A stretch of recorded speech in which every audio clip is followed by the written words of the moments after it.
Hello everyone and welcome to IMRT Reviews. I'm RT and today we're doing a spoiler review of episode 4 of Loki.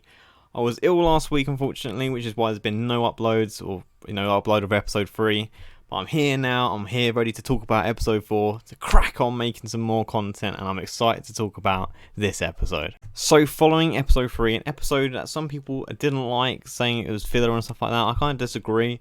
I saw it as a nice, slower episode with a ton of character development, which I really enjoyed. It added so much depth to both Sylvie and Loki, and it just helped impact this episode for sure. So I did enjoy episode 3 greatly, and it set up episode 4 very well. Facing imminent death, Sylvie and Loki watch on at the oncoming apocalypse as the moon descends upon them, gonna crush into the planet, murder everyone, and facing imminent death, characters feel vulnerable. And we get this moment where they feel very connected, causing a Nexus event. A romantic Nexus event, because only Loki, of course, could fall in love with basically himself. And this Nexus event causes the TVA to find where they are.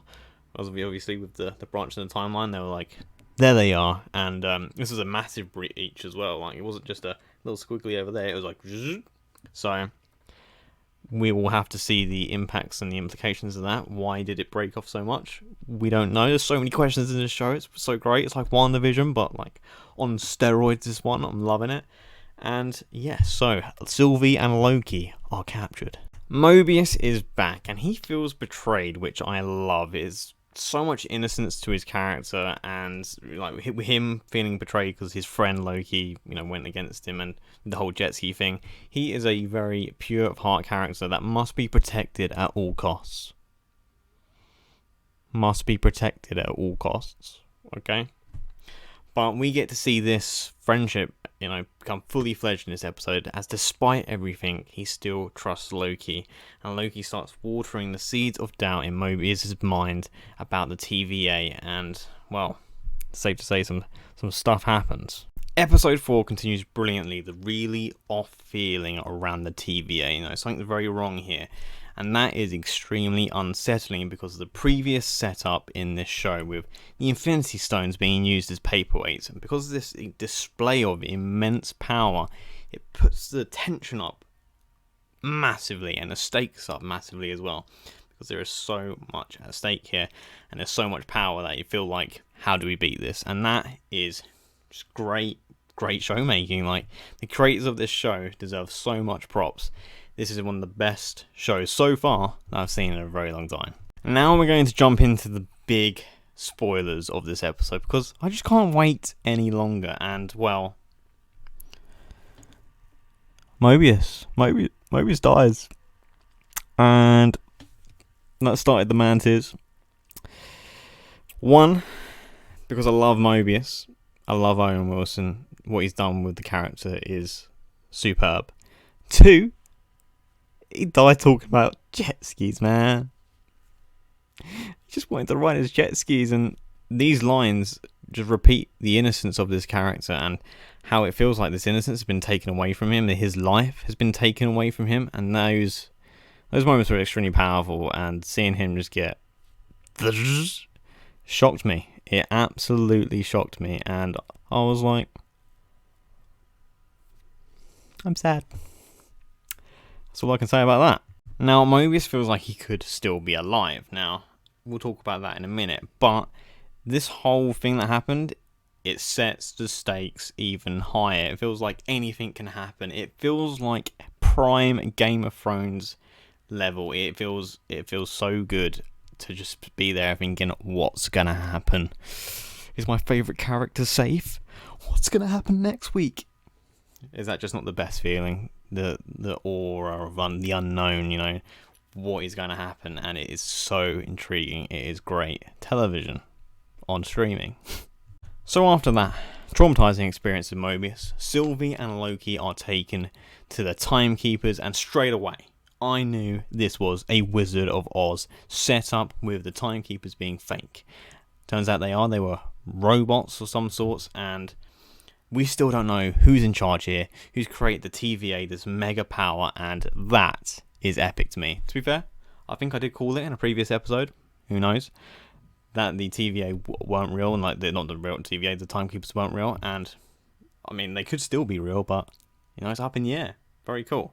Can I say I told you so? I mean, most of the internet said it as well, but shh, you heard it here first, people, and I'm really excited to find out who's in control and create all this, because I have no idea, and it's so intriguing. Shortly after, the Mantis came back, with Loki being killed.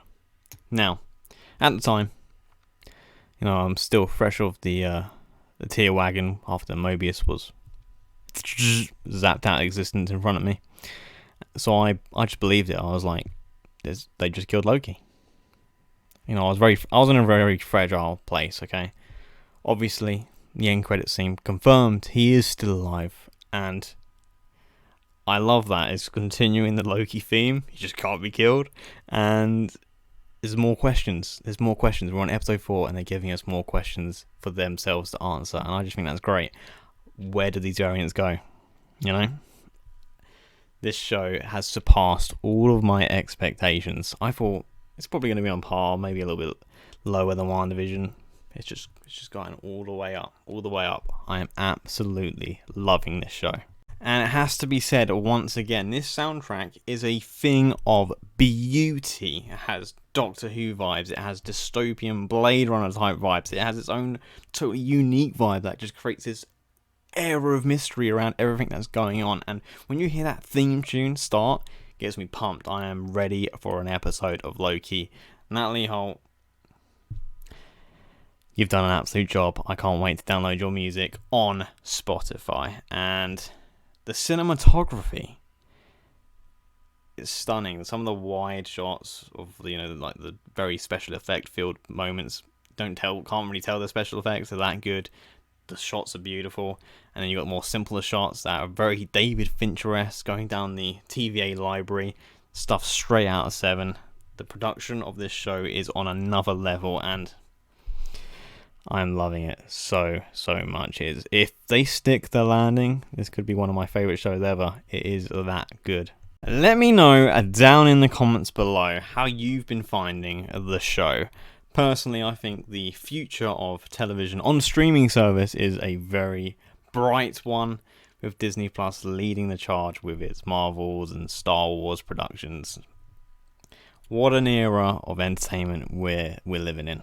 It's I feel so lucky to be able to be watching all of this. It's so cool. If you did enjoy this review and how giddy stuff like this makes me, and if you do want to see more, please like, subscribe, and I'll see you next time.